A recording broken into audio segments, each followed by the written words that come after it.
حضرات محترم، قرآن مجید فرقان حمید یہ صرف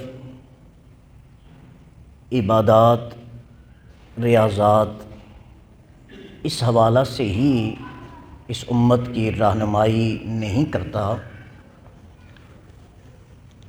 بلکہ زندگی کے ہر گوشہ، زندگی کے ہر موڑ پر اپنے ماننے والوں کی رہنمائی فرماتا ہے۔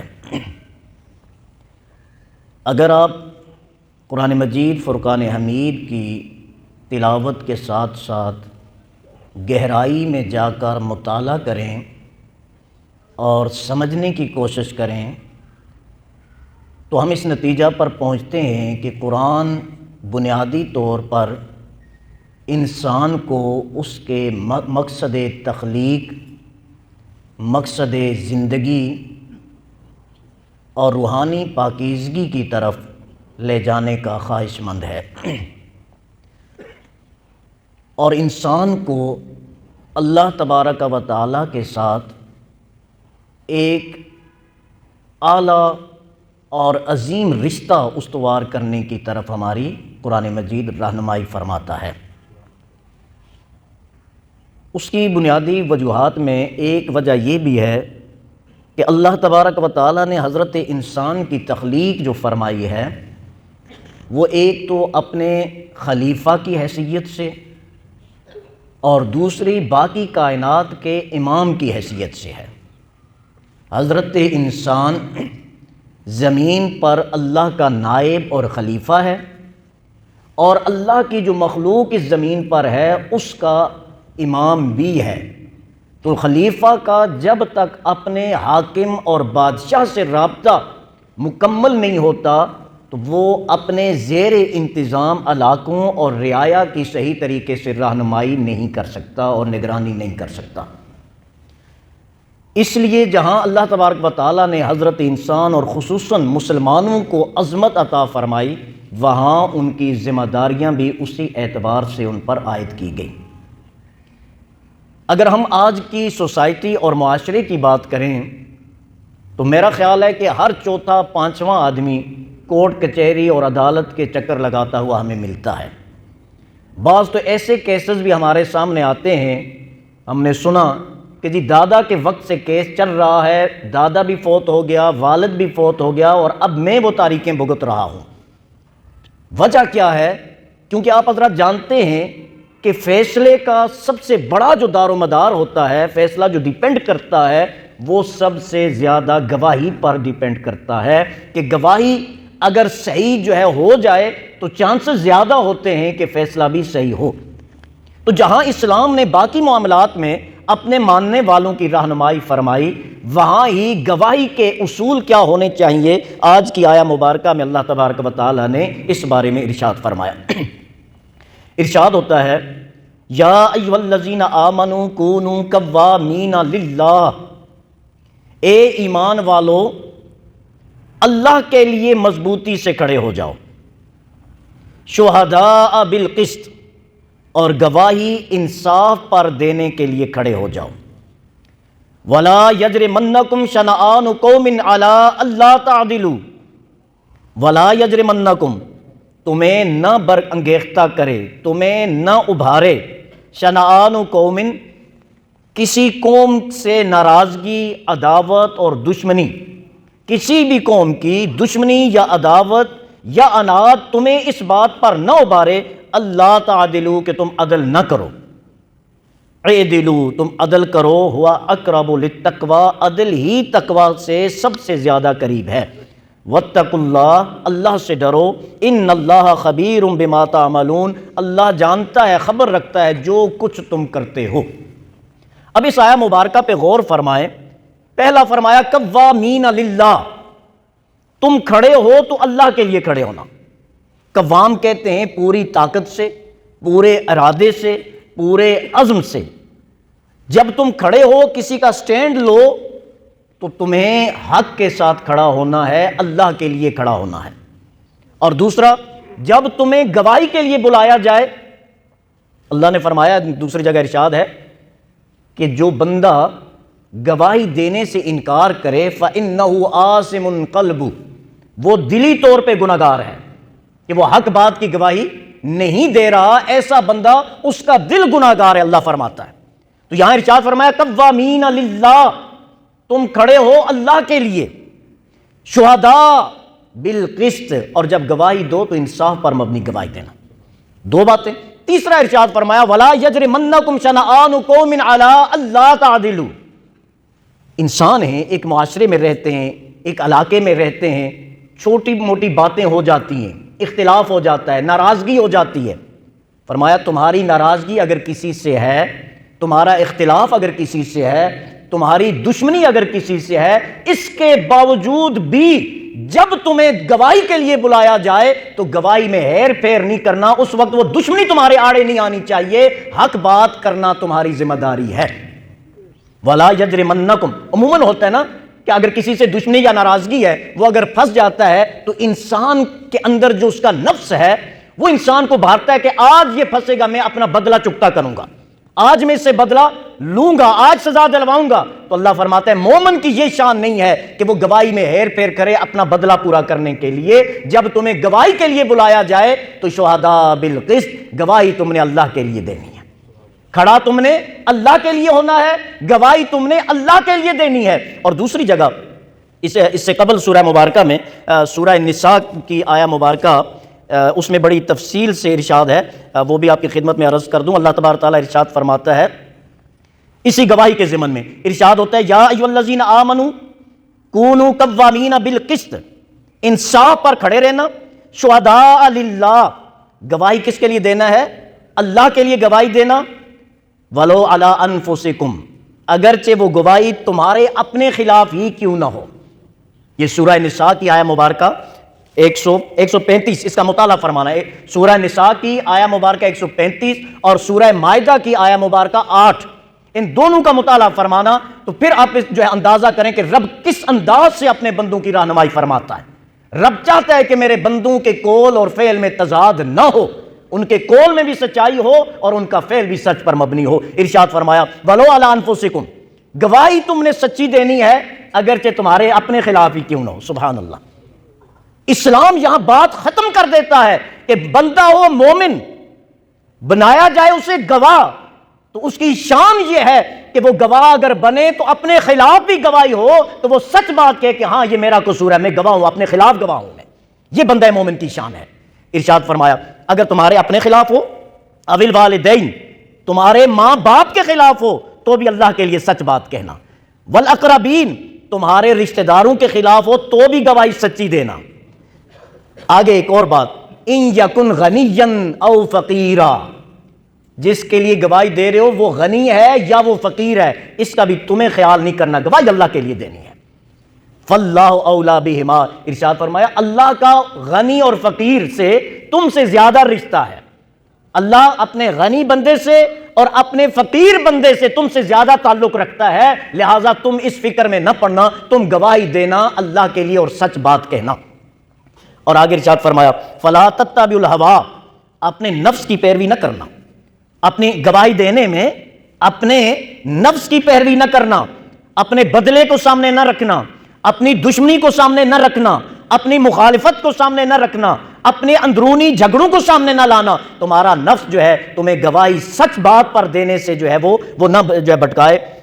اور پھر ارشاد فرمایا گواہی کیسی ہونی چاہیے، وَإِن تَلْوُوا أَوْ تُعْرِضُوا فَإِنَّ اللَّهَ كَانَ بِمَا تَعْمَلُونَ خَبِيرًا۔ یہاں بھی ارشاد فرمایا وَإِن تَلْوُوا، یہ لفظ بڑا غور طلب ہے۔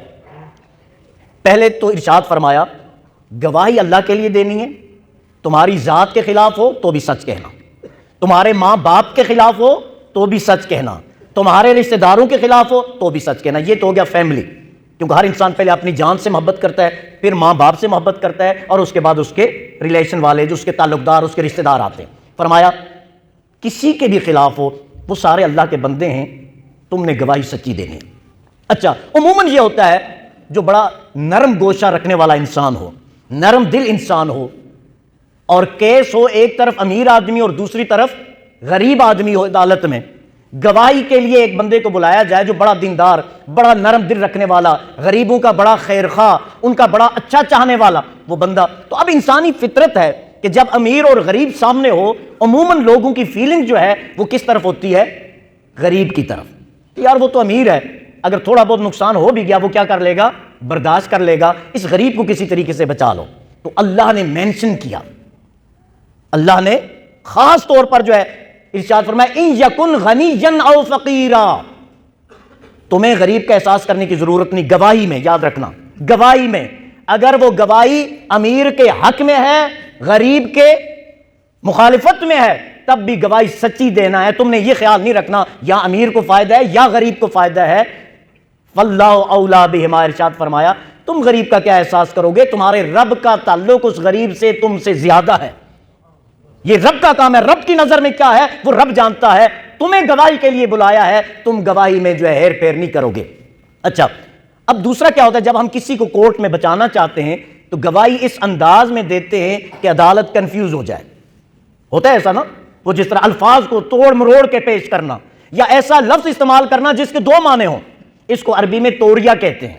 توریہ کا مطلب کیا ہے کہ آپ کچھ اور کہیں اگلا کچھ اور سمجھے، لفظ سیم ہو، ورڈ سیم ہو، لفظ سیم ہو لیکن معنی کیا ہو؟ دو ہو۔ آپ کے ذہن میں کچھ معنی ہو دوسرا کچھ اور سمجھے، اسے عربی میں کیا کہتے ہیں؟ توریہ کرنا کہتے ہیں۔ کہ میں نے ایسے، جس طرح کہتے ہیں وہ وکیل صاحب بڑے چالاک ہیں، اس انداز میں جج کو جو ہے وہ گھماتے ہیں کہ وہ پریشان ہو جاتا ہے کہ فیصلہ کیا کروں۔ یا کچھ لوگ ایسے ہوتے ہیں جو اتنے چالاک ہوتے ہیں، ان کے پاس الفاظ کی اتنی کثرت ہوتی ہے کہ وہ دوسرے کو کنفیوز کر دیتے ہیں۔ تو گواہی کے لیے اللہ فرماتا ہے وَإِن تَلْوُوا، اگر تم زبان کو گھما پھرا کے الفاظ ادا کرو گے۔ اب غور فرمائیں گواہی کی اہمیت کتنی ہے۔ وَإِن تَلْوُوا، اگر زبان کو گھما پھرا کے بات کرو گے، اُعْتُرِضُوا، یا گواہی دینے سے اعراض کرو گے، فَإِنَّ اللَّهَ كَانَ بِمَا تَعْمَلُونَ خَبِيرًا، تو یاد رکھنا جو کچھ تم کر رہے ہو اللہ اس کی خبر رکھتا ہے۔ تو معلوم کیا ہوا؟ ارشاد کیا ہے کہ گواہی جب دو تو بالکل کلیئر ہونی چاہیے، الفاظ میں کلیئرنیس ہو کہ جو آپ کہہ رہے ہیں وہی لفظ ہونے چاہیے، اور گواہی میں تاکہ کوئی شک اور شبہ باقی نہ رہے، اس انداز میں تم نے کیا کرنا ہے؟ گواہی دینا ہے۔ یہ تو گواہی کا پروسیس ہوا۔ اس کے بعد کیا ارشاد فرمایا کہ گواہی تمہارے خلاف ہے تو بھی سچ کہنا۔ کیوں؟ یاد رکھیں جھوٹ پہ کیس تو آپ جیت لیں گے لیکن وہ جیت کے بھی آپ دین اور دنیا ہار جائیں گے، یہ یاد رکھنا۔ یہ کئی ہمارے دوست ہوں گے جن کے کیسز چل رہے ہوں گے، تو اپنا احتساب خود کر لیں کہ جس بات پہ میں نے کیس کیا ہوا ہے کیا اس کا میں حقدار ہوں یا نہیں ہوں۔ تو یاد رکھنا بڑے بڑے کھرب پتی آئے، خالی ہاتھ آئے تھے، خالی ہاتھ گئے۔ وہ دولت، وہ پیسہ، وہ زر، وہ زمین، وہ ہیرے، وہ جوہرات، وہ موتی، وہ سونے، کوئی ایک لے کے ساتھ گیا ہے؟ دوستو کوئی لے کے نہیں گیا۔ ہم میں سے کوئی لے کے جائے گا؟ کوئی نہیں جائے گا، کیونکہ کفن میں جیب نہ آج تک بنا ہے نہ قیامت تک جیب سے لے گا۔ کفن بغیر جیب کے ہوتا ہے۔ تو جانا اس جن نمانی نے ہے، باقی سب کچھ یہاں رہ جانا ہے۔ تو اس لیے اپنے ذہن سے، اپنے ضمیر سے پوچھیں کہ جس کو میں نے کیس میں الجھایا ہوا ہے کیا میرا رائٹ ہے یا نہیں؟ اگر ہے تو بالکل سٹینڈ کریں، اپنا حق نہیں چھوڑنا چاہیے۔ خواہ وہ امیر اور غریب کا ہے، غریب کا رائٹ نہیں امیر کا ہے، تو اللہ نے امیر کو یہ حق دیا ہے کہ وہ اپنا حق غریب سے لے۔ واللہ اولا بہما، کیونکہ رب کا تعلق امیر اور غریب دونوں سے برابر ہے۔ یہ نہیں ہے کہ رب امیر کا زیادہ ہے نعوذ باللہ اور غریب سے کم، نہیں، اولا بہما، دونوں کے ساتھ اللہ کا تعلق ہے۔ لیکن تم سچ بات کو ہوگے، تمہاری باتوں میں کوئی ہیر پھیر نہیں ہونا چاہیے۔ ایک یہ، دوسرا گواہی دینے میں تعلق بھی سامنے نہ آئے، رشتہ داری بھی سامنے نہ آئے، اپنا آپ بھی سامنے نہ آئے، کسی کا امیر اور غریب ہونا بھی سامنے نہ آئے۔ شہداء للہ، اللہ کے لیے گواہی دینی ہے، ہر چیز سے بالاتر ہو کے، ہر رشتے سے بالاتر ہو کے، ہر تعلق سے بالاتر ہو کے، ہر احساس سے بالاتر ہو کے، صرف اور صرف اپنے رب کی رضا کے لیے سچ بات کہنی ہے۔ ایک بات۔ دوسرا فرمایا ہر حال میں عدل کرو، اعدلوا، عدل کرو، ہوا اقرب للتقوی، کیونکہ عدل تقوی کے لیے بڑا قریبی ہے۔